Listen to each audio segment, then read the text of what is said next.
എല്ലാവർക്കും നമസ്കാരം. ഞാൻ ആനന്ദ് ചന്ദ്രശേഖരൻ. മഹാഭാരതം കഴിഞ്ഞ ഭാഗത്തിൽ നമ്മൾ കേട്ടത് ദുര്യോധനാദികൾ തങ്ങളുടെ ഐശ്വര്യം പ്രദർശിപ്പിച്ച് പാണ്ഡവരെ അസ്വസ്ഥരാക്കുവാൻ ശ്രമിച്ച് ഇറങ്ങിത്തിരിക്കുന്നതും അവർ ഗന്ധർവ സൈന്യത്തോട് തോറ്റ് അഭിമാനക്ഷതം സംഭവിച്ച് മടങ്ങുന്നതും വരെയാണ്. നമുക്ക് മഹാഭാരതം ബാക്കി കേൾക്കാം. വീഡിയോയിലേക്ക് കടക്കുന്നതിന് മുൻപായി ഒരു കാര്യം കൂടെ പറഞ്ഞുകൊള്ളട്ടെ. എൻ്റെ വീഡിയോ നിങ്ങൾക്ക് ഇഷ്ടമാവുന്നുണ്ടെങ്കിൽ വീഡിയോ ലൈക്ക് ചെയ്യുവാനും നിങ്ങളുടെ അഭിപ്രായങ്ങൾ കമൻസിലൂടെ എന്നെ അറിയിക്കുവാനും ശ്രമിക്കുക. നമുക്ക് മഹാഭാരതം ബാക്കി കേൾക്കാം. അങ്ങനെ പാണ്ഡവരുടെ സമക്ഷം ഗന്ധർവന്മാരിൽ നിന്നും കൊടിയ അപമാനം ഏറ്റുവാങ്ങി മടങ്ങേണ്ടി വന്ന ദുര്യോധനൻ ജീവിതം മടുത്ത് അങ്ങേയറ്റം അസ്വസ്ഥനായി ഇരിപ്പായി. അദ്ദേഹം ഹസ്തിനപുരിയിലേക്ക് മടങ്ങുവാൻ കൂട്ടാക്കിയില്ല. പാണ്ഡവരുടെ വാക്കിൻ്റെ പുറത്താണ് തനിക്ക് ഗന്ധർവന്മാരിൽ നിന്നും ജീവൻ തിരിച്ചു കിട്ടിയത് എന്ന യാഥാർത്ഥ്യം രക്തത്തിൽ കലർന്ന വിഷം കണക്കെ ദുര്യോധനനെ അങ്ങേയറ്റം വിഷമിപ്പിച്ചു. പാണ്ഡവരാൽ ദാനം കിട്ടിയ ഈ ജീവൻ വെടിഞ്ഞ് എങ്ങനെയെങ്കിലും ഈ അപമാനത്തിൽ നിന്നും രക്ഷ നേടണമെന്ന ചിന്തയിൽ തല താഴ്ത്തിയിരിക്കുന്ന ദുര്യോധനന്റെ സമക്ഷം വമ്പിച്ച യുദ്ധസന്നാഹവുമായി തിരിച്ചെത്തിയ കർണൻ വന്നെത്തി. ദുര്യോധനൻ ഗന്ധർവന്മാരെ തനിച്ച് നിന്ന് പോരാടി തോൽപ്പിച്ചു എന്ന് തെറ്റിദ്ധരിച്ച് അതീവ സന്തോഷത്തോടെ കർണൻ പറഞ്ഞു, പ്രഭോ, അങ്ങ് വീരനാണ്. തനിച്ച് നിന്ന് അങ്ങ് ശക്തമായ ഗന്ധർവ സൈന്യത്തെ തോൽപ്പിച്ചിരിക്കുന്നുവല്ലോ. ഭലേ ബേഷ്. അങ്ങയുടെ ധൈര്യത്തെയും പോരാട്ട വീര്യത്തെയും കുറിച്ച് ഓർക്കുമ്പോൾ തന്നെ എനിക്ക് അഭിമാനം തോന്നുന്നു. എത്ര മഹത്തരമായ കാര്യമാണ് അങ്ങ് സാധിച്ചെടുത്തിരിക്കുന്നത്. ഗന്ധർവന്മാരുമായി പിടിച്ചു നിൽക്കുവാൻ കഴിയാതെ എനിക്ക് പിന്മാറേണ്ടി വന്നായിരുന്നു. എന്നാൽ കൂടുതൽ ശക്തമായ സൈന്യത്തോടുകൂടി ഞാൻ തിരിച്ചു വരുന്നതിന് മുൻപായി തന്നെ അങ്ങ് ഗന്ധർവന്മാരെ തുരത്തി ഓട്ടിച്ചിരിക്കുന്നുവല്ലോ. അങ്ങ് അജയനാണ്, മഹാവീരനാണ്. കർണന്റെ ഈ വാക്കുകൾ ദുര്യോധനനെ കൂടുതൽ ദുഃഖത്തിലാക്കി. തണ്ടൊടിഞ്ഞ താമരപ്പൂ പോലെ ദുര്യോധനൻ തലതാഴ്ത്തി തന്നെയിരുന്നു. കർണന്റെ വാക്കുകൾ കാട്ടുപൂക്കളുടെ സുഗന്ധവുമേന്തി വരുന്ന കുളിർ തെന്നൽ പോലെയല്ല ദുര്യോധനന് അനുഭവപ്പെട്ടത്.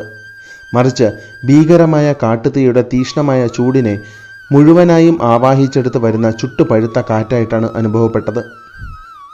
തല താഴ്ത്തി ഒന്നും മിണ്ടാതിരുന്ന ദുര്യോധനനോട് കർണൻ ചോദിച്ചു, എന്തു പറ്റി രാജൻ? എന്താണ് സംഭവിച്ചത്? എന്താണ് അങ്ങ് ഇത്ര ദുഃഖിതനായി കാണപ്പെടുന്നത്? ദുര്യോധനൻ പറഞ്ഞു, വീരത്വത്തിൻ്റെ മരണം വീരൻ്റെ മരണമാണ് കർണ. ഇന്ന് ദുര്യോധനൻ മരണപ്പെട്ടിരിക്കുന്നു. നീ കാണുന്നത് ദുര്യോധനൻ്റെ ശരീരത്തെ മാത്രമാണ്. വീരനായ ദുര്യോധനൻ ഇന്ന് മരണപ്പെട്ടിരിക്കുന്നു. എൻ്റെ ശ്വാസകോശത്തിലേക്ക് കയറിയിറങ്ങുന്ന ഓരോ ശ്വാസവും എന്നോട് പറയുന്നത് ഇതാണ്. എന്തിനാണ് നീ ജീവിച്ചിരിക്കുന്നത് ദുര്യോധന? മരണപ്പെട്ട് ഈ അപമാനത്തിൽ നിന്നും രക്ഷ നേടിയാലും. കർണന് ഒന്നും മനസ്സിലായില്ല. കർണൻ ചോദിച്ചു, വ്യക്തമായി പറഞ്ഞാലും രാജൻ, എൻ്റെ അഭാവത്തിൽ എന്താണ് ഇവിടെ സംഭവിച്ചത്? ശകുനിയുടെയും ദുശാസനന്റെയും സാമീപ്യത്തിൽ ദുര്യോധനൻ സംഭവിച്ച കാര്യങ്ങളെല്ലാം കർണനോട് പറഞ്ഞു. എന്നിട്ട് ദുര്യോധനൻ പറഞ്ഞു, ഞാൻ ജീവിച്ചിരിക്കുവാൻ ആഗ്രഹിക്കുന്നില്ല കർണ. എനിക്ക് യാതൊരുവിധ ആഗ്രഹങ്ങളുമില്ല. ഞാൻ ഏറ്റുവാങ്ങിയ കൊടിയ അപമാനത്തിൻ്റെ ബാക്കി പത്രമായി ശേഷിക്കുന്ന ഈ ശരീരം എത്രയും വേഗം പരിത്യജിക്കുവാൻ എൻ്റെ ആത്മാവ് വെമ്പൽ കൊള്ളുന്നു. യുദ്ധഭൂമിയിലെ മരണത്തെ ഞാൻ ഇരു കൈകളും നീട്ടി അഭിമാനത്തോടെ സ്വീകരിക്കുമായിരുന്നേനെ കർണ.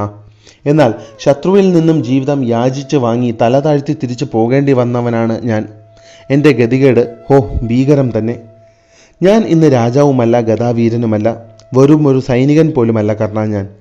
ഞാൻ ഇനി തിരിച്ച് ഹസ്തിനപുരിയിലേക്കില്ല. ഞാൻ ഈ ദേഹം വെടിയുവാൻ തീരുമാനിച്ചിരിക്കുന്നു. അപമാനിതനായി ശിഷ്ടകാലം ജീവിക്കുന്നതിലും ഭേദം മരണം തന്നെയാണ്. തുടർന്ന് ദുര്യോധനൻ ദുശാസനനോട് പറഞ്ഞു, അനുജ, നീ തിരിച്ച് ഹസ്തിനപുരിയിലേക്ക് പോയി എല്ലാവരെയും അറിയിക്കുക. ദുര്യോധനൻ സ്വന്തം ഇഷ്ടപ്രകാരം ജീവൻ വെടിഞ്ഞുവെന്ന്. നീയാണ് അടുത്ത രാജാവ്.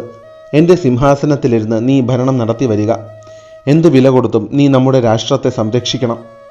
ഇത് കേട്ട് ദുശാസനൻ കരഞ്ഞുകൊണ്ട് ദുര്യോധനന്റെ കാൽക്കൽ വീണ് പറഞ്ഞു, ജ്യേഷ്ഠ, ഇപ്രകാരം ഒന്നും തന്നെ അങ്ങ് പറയാതിരുന്നാലും. അങ്ങ് എൻ്റെ ജ്യേഷ്ഠൻ മാത്രമല്ല, മറിച്ച് എൻ്റെ മാതാവും പിതാവും ഗുരുവും സർവസ്വവുമാണ്. അങ്ങയുടെ ദാസനായി കഴിയുവാനാണ് എനിക്ക് ഏറ്റവും ഇഷ്ടം ജ്യേഷ്ഠ. ഒരു തരത്തിലും ഞാൻ അങ്ങയ്ക്ക് ഒരു പകരക്കാരനെ അല്ല.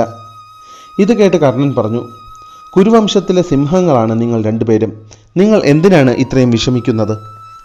അതിന് മാത്രം എന്താണ് സംഭവിച്ചത്? ദുര്യോധന രാജൻ, പാണ്ഡവർ താങ്കളുടെ പ്രജകളാണ്. രാജാവിന് ആപത്ത് സംഭവിച്ചാൽ സ്വജീവൻ ബലി കൊടുത്തും രാജാവിനെ സംരക്ഷിക്കേണ്ടത് പ്രജകളുടെ കർത്തവ്യമാണ്. പാണ്ഡവർ താങ്കളെ രക്ഷിച്ചുവെങ്കിൽ അത് അവരുടെ ഔദാര്യമോ ഭിക്ഷയോ ഒന്നും തന്നെയല്ല, മറിച്ച് അവരുടെ കർത്തവ്യമാണ് അത്. രാജാവിൻ്റെ സംരക്ഷണം ഓരോ പ്രജയുടെയും പരമമായ ധർമ്മമാണ്.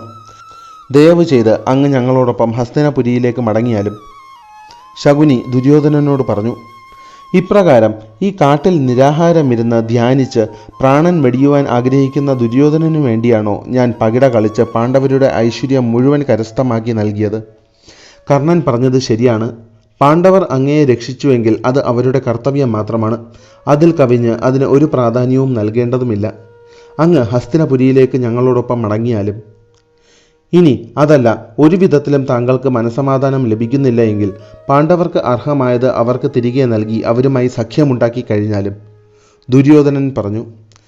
ശകുനി അമ്മാവനും കർണനും ദുശാസനനും പറയുന്നതൊന്നും തന്നെ എൻ്റെ ഹൃദയമോ ബുദ്ധിയോ സ്വീകരിക്കുന്നില്ല.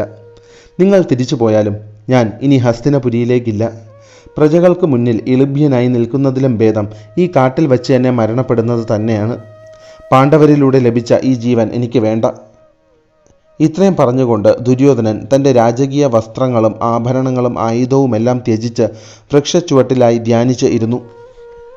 എന്തു ചെയ്യണമെന്നറിയാതെ അവസാനം കർണനും ദുശാസനനും ശകുനിയും ഹസ്തിനപുരിയിലേക്ക് മടങ്ങി.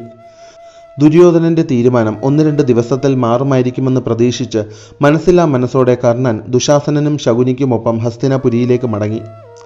ഇതേസമയം പാതാള ലോകത്ത് വസിക്കുന്ന ദൈത്യന്മാരും ദാനവന്മാരും ദുര്യോധനൻ മരണം വരെ നിരാഹാരം അനുഷ്ഠിക്കുവാൻ തീരുമാനമെടുത്ത കാര്യമറിഞ്ഞു. പലപ്പോഴായി ദേവന്മാരാൽ പരാജയപ്പെട്ട് പാതാള ലോകത്ത് കഴിയുന്ന ദൈത്യദാനവന്മാർക്ക് ദുര്യോധനൻ പ്രതീക്ഷയുടെ പുതുവെളിച്ചമായിരുന്നു. അവർ ആഭിചാര പ്രയോഗത്തിലൂടെ ധ്യാനത്തിലിരുന്ന ദുര്യോധനനെ അവരുടെ സമക്ഷമെത്തിച്ചു. ദൈത്യദാനവന്മാർ എന്നിട്ട് ദുര്യോധനനോട് പറഞ്ഞു, കശ്യപ ഋഷിയുടെ വംശപരമ്പരയിൽ ജനിച്ച ദൈത്യരും ദാനവന്മാരുമാണ് ഞങ്ങൾ. അങ്ങയെപ്പോലെ ഞങ്ങൾക്കും ദേവന്മാരോടും പാണ്ഡവന്മാരോടും തീർത്താൽ തീരാത്ത പകയുണ്ട്.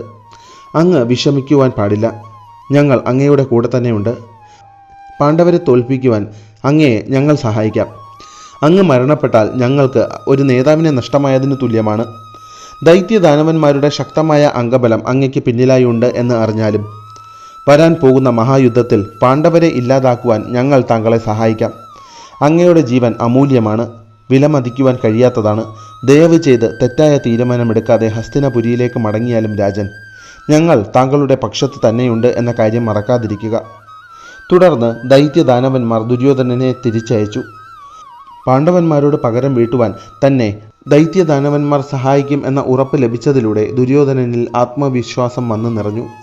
കാട്ടിൽ കിടന്ന് പട്ടിണി കിടന്ന് മരിക്കേണ്ടവനല്ല താൻ എന്ന തിരിച്ചറിവ് ദുര്യോധനന് ഉണ്ടായി. ഇതേ സമയം ദുര്യോധനന്റെ മനസ്സ് മാറിക്കാണുമോ എന്ന് അറിയുവാനായി തിരിച്ചെത്തിയ കർണനോട് ദുര്യോധനൻ പറഞ്ഞു, ഞാൻ എൻ്റെ തീരുമാനം മാറ്റി കർണ. ഞാൻ എന്തിന് എൻ്റെ ജീവൻ വെടിയണം? താങ്കൾ പറഞ്ഞതുപോലെ പാണ്ഡവർ എന്നെ രക്ഷിച്ചുവെങ്കിൽ അത് അവരുടെ കടമ മാത്രമാണ്. അതിനെ അതിൽ കൂടുതലായി മറ്റൊന്നുമായി കാണേണ്ട കാര്യം എനിക്കില്ല. കർണൻ പറഞ്ഞു, അതേ രാജൻ, ഏതൊരു പോരാളിയുടെയും ജീവിതത്തിൽ ജയപരാജയങ്ങളുടെയും ഉയർച്ച താഴ്ചകളുടെയും വേലിയേറ്റവും വേലിയിറക്കവും സംഭവിക്കാറുള്ളതാണ്. അത് തികച്ചും സ്വാഭാവികം മാത്രമാണ്. തിരിച്ചടികളിൽ നിന്നും പാഠം ഉൾക്കൊണ്ട് വർദ്ധിച്ച വീര്യത്തോടെ മുന്നോട്ട് കുതിക്കുകയാണ് അങ്ങ് ചെയ്യേണ്ടത്. ഒരു കുഞ്ഞു തിരിച്ചടി കിട്ടിയപ്പോൾ ഗദാവീരനായ യുവരാജാവായ ദുര്യോധനൻ മനസ്സ് മടുത്ത് ജീവൻ ഒടുക്കിയാൽ അത് ഈ ലോകാവസാനം വരെ ലോകർ പറഞ്ഞു ചിരിക്കും. അങ്ങ് തിരിച്ചു വന്ന് പൂർവാധികം ഭംഗിയായി ഹസ്തിനപുരിയുടെ ഭരണം കൈയാളുക. ഞാൻ അങ്ങയ്ക്ക് ഒരു ഉറപ്പ് നൽകുന്നു. ഈ ലോകം തന്നെ കീഴ്മേൽ മറിഞ്ഞേക്കാം, എന്നാലും ഈ കർണൻ എന്നും അങ്ങയോടൊപ്പം തന്നെ കാണും.